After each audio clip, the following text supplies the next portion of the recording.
हमसे ना होई। एगो बात कहतानी सुना, जइबो ना सुना राजाऊ धन रोबे सिवनिया में। जइबो ना सुना राजाऊ धन रोबे सिवनिया में। जोख धरेला नहरी के पनिया में। जोख धरेला नहरी के पनिया में।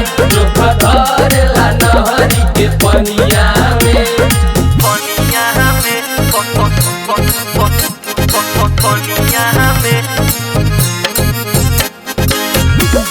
ओही जा दिन भर पानी में रहला से हमार तबीयत खराब हो गई। को दिन पूछला सुना, शीत गरम होला पिया धरेला सरदिया। धरेला सरदिया हो धरेला सरदिया।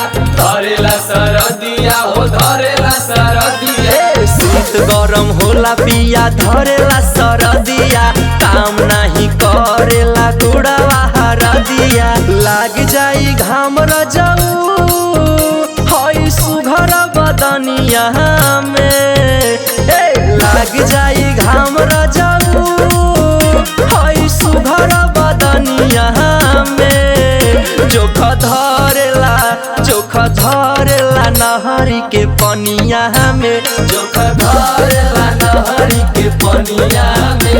जोख धरेला नहरी के पनिया में।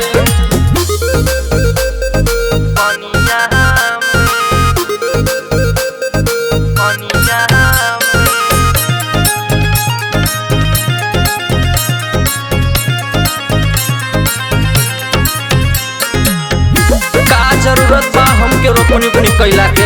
और हर सलिए ते आवेला खिचड़ी पे कठार लत के। सुना 10 बोरा आवे हर सलिए कठार हो।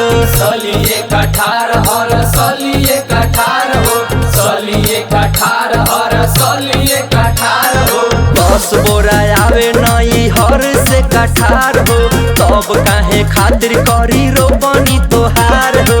अजय मिथिलेश राजाऊ मन लागे ना किसनिया में।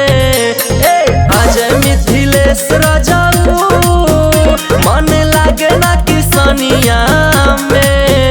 जोख धरेला नहरी के पनिया में। जोख धरेला नहरी के पनिया में। जोख धरेला नहरी के पनिया में। जा कर चाहे ऊपर पड़ा।